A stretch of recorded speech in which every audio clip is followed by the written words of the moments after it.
it's kind of my safe space where I can just go in and just not be judged for just letting out all my emotions. But I sympathize with the character of the Phantom a lot. Just not all the homicidal, crazy, obsessive stuff, but Not more the just crazy shit. more just the feeling like you're ugly and putting all that into your music and feeling like you'll never find love. So I wrote that song Phantom kind of about those emotions and how sometimes I feel like I am the Phantom in a way. And luckily these guys are willing to put up with me, being like, let's sample the overture of Phantom and put it in the outro of our song. Well, that was a Bailey idea. That was my idea. That was your idea. I think we probably spent about 5 hours working on just the Phantom sample alone. There was like 5 notes. Those famous 5 notes. But it's one of those things of like, we all come from musical theater. We all grew up in that. We all love it very dearly. So it's not, at least when I remember my first time hearing Phantom, and I was like, guys, holy shit, this is like insane. Because I don't think, and I don't want to like put out generalizations or anything, but I don't think there are bands doing the shit that we're doing right now. No. The Phantom of the Opera. I haven't heard that before. I just think that's super cool, Yeah. So I totally love the fact that we're bringing in Broadway and musical theater into pop punk and alt rock, because I've always felt that there's a place for theatricality in rock music. Like, I literally wear a tuxedo jacket on stage, so it's like a superhero costume for me, because I'm plagued by very low self-confidence and body dysmorphia. So being a frontman of a punk band is fun, but I'm also always in my head being like, oh god, do I look fat? Oh no, like, what's going on? You don't. Right. Yeah, but it's nice because it's definitely become kind of just like a staple of our live shows now, that I'm literally just wearing like cool pants, like a cool shirt with like a really cool picture on it or something, and then I'll wear my tuxedo jacket, kind of just as like a superhero costume, and it's really cool that I'm in a band that is like, cool, yeah, fuck yeah, let's do it, let's embrace our individuality and all that shit. Nice. Side is like a tie-dye sweatshirt and black ripped skinny jeans next to you, flailing about. Me flailing about? No. You're flailing about. I was like, you're the one flailing about. I just wear what I have today. I don't. I'm just like, I just show up in this. Yeah, I may or may not have a cloak that I wear. It's a great cloak. It's a great cloak. I'm very theatrical, as you can tell. Love the cloak. Very pro cloak, actually. I'm very pro cloak. Pro cloak. We're already starting. We gotta stop this. Yeah, we're gotta starting stop a bit. This is kind of just what we do. So Bailey and Kashawn, what are your guys' favorite Broadway musicals? You wanna go? Ooh. Well, I know what yours is. What is Bailey? Everybody's got the right Oh, to I be do love happy. Assassins. Assassins is so good. Stephen Sondheim is one of my heroes. The music that comes from Sondheim is so cool, and I really think that Rest in peace. that you could Yes. Oh my god, Absolutely. so sad. But I really think if you put like American Idiot and Stephen Sondheim right next to each other in a playlist, you are the coolest person ever. Absolutely. I agree And that is actually my playlist. I actually have What's Her Name. It's like my top songs of Spotify playlist, and it's literally that, and then the Ballad of Booth from Assassins. Oh my god! Like, I'm not even shitting you right now. I was not planning that. I God. swear, but no. It's also great that we're all Sondheim fans, because my favorite musical is Sweeney Todd. Absolutely. I've always loved Sweeney Todd. I love the. It's just so dark for no reason. It's a great show. But it also has a lot of heart, and like, you just, I don't know. I've always empathized with Sweeney and his plight against Judge Turpin, that piece of shit. Fuck Judge Turpin.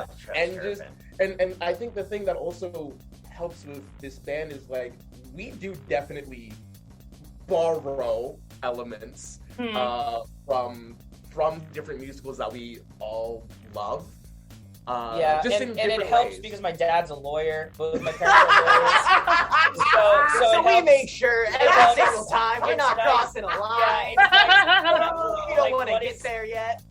Well, I'm like, what's legally allowed? And my dad's like, I will tell you. And you can ask him. He's like, yeah, I've looked at so much music law stuff because like we just love.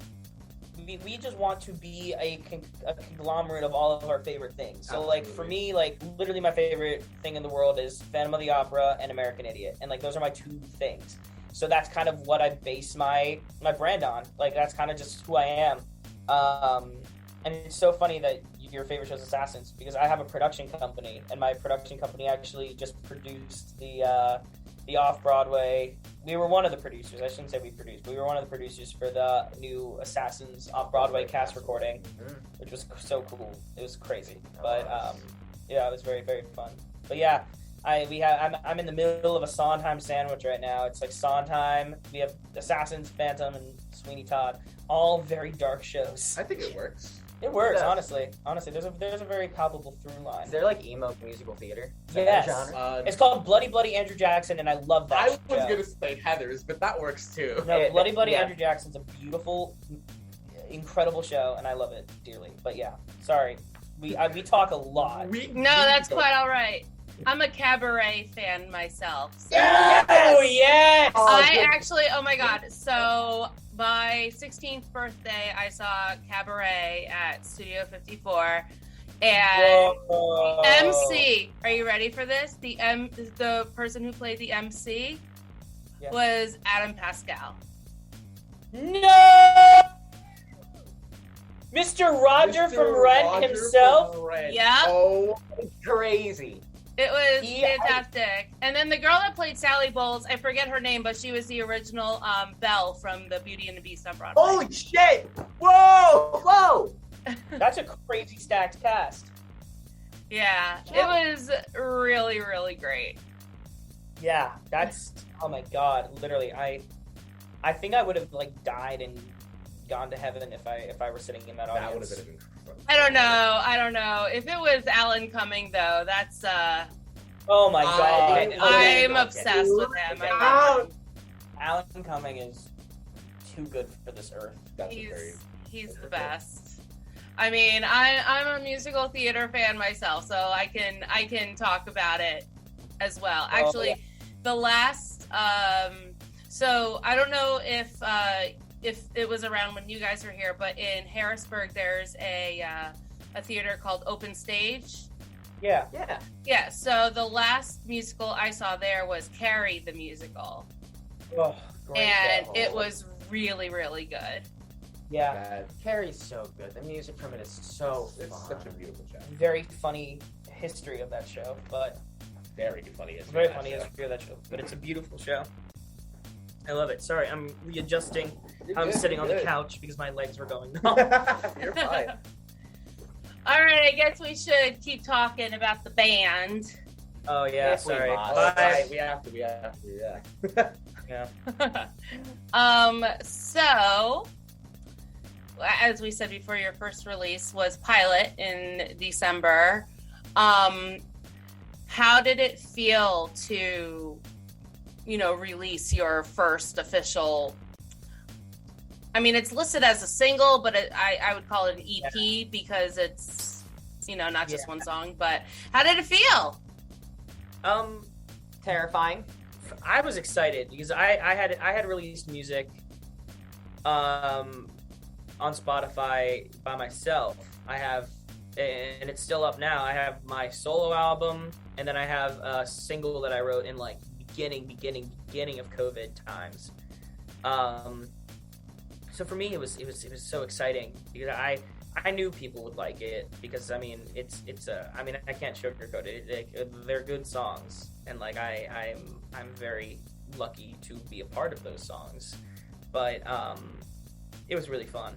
I loved it. I thought it was really cool. Seeing our name on Spotify with the little blue check mark was fucking crazy. It was. It's always terrifying for me anytime we release music because we put so many hours into it, and of course we love the songs. They're our favorite songs, and we want everyone else just to love them as much as we do. We had people at our last concert like singing all the words to our songs, like even songs from my solo album, people were singing the words to, because we still play those songs. Because I wrote all the chord progressions, wrote all the lyrics, like I had everything like ready to go, and then I actually had Micah drum on the album, and Bailey gave us some like bass input, but I did the majority of I did all of the instrumentation and like chord progression and melody and lyric stuff. But we recorded it and then released it before we decided to start a band officially. So we still play all those songs live. So hearing people singing the words is like crazy. And honestly, some of them are some of my favorite songs to play live. I love playing March and I love playing May live. They just have such a good energy about them. In that halftime in the chorus, whenever we get to March, just seeing the audience start dancing there and going wild during that is so much fun. And whenever we have May with the shout back section, hearing them all sing back to us for the first time was crazy. That was great. It's crazier for me because I didn't join the band until a bit after Pilot came out. I didn't join until, I guess, December. Yeah. So I guess from an outsider's perspective, knowing Bailey, and listening to these songs, I guess first as, a fan, these were good fucking songs, and I was like, yeah, these guys are gonna definitely go far. But it's one thing to listen to the songs as an outsider and then be in the band, knowing how to play these songs, and having people like what you do is a very insane thing to like think about and to process.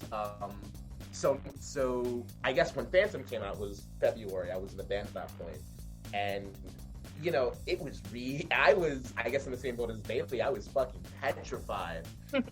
Even though I loved that song to death, it was just one of those things of like, oh fuck, will people like it? And then people like it. It was great. It's just people, and even people not liking it really helps me with like getting, I don't know, it really drives me to be like, all right, let's just keep fucking doing it. Yeah, but then the funny thing is that like I haven't talked to anybody that hasn't liked it. Yeah, that's the thing. I haven't talked to anyone that hasn't liked our songs, which is it's insane to me. It's literally crazy. Because I've also released music outside of this, and it's such a nerve-wracking experience. But when you have people behind you who truly believe in what you're doing, it's such a great force of motivation. And even people who may not like it but are still supportive, like that still also helps a ton.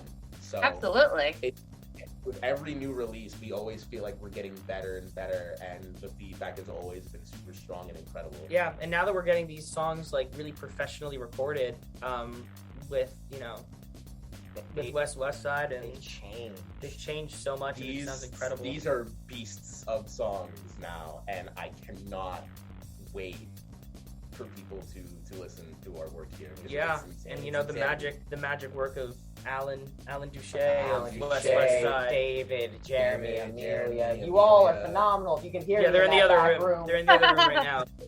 They're amazing, and they make us sound like actual rock stars. Yeah, it's insane. And I'm like, how is that my voice coming out of that speaker? How? So what's the projected release date for the album? To be determined. Yeah, TBD. But coming soon. We're aiming for this year, and we're aiming for summer. Summer is the hopeful.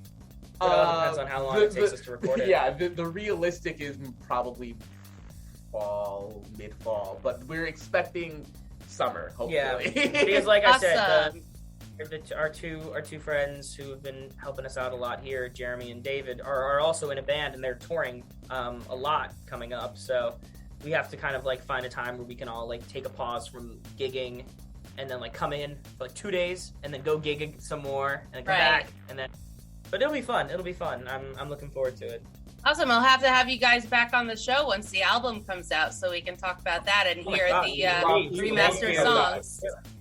Well, thank you for extending that invitation. Hopefully we have not talked your ear off too much. And by we, I mean I.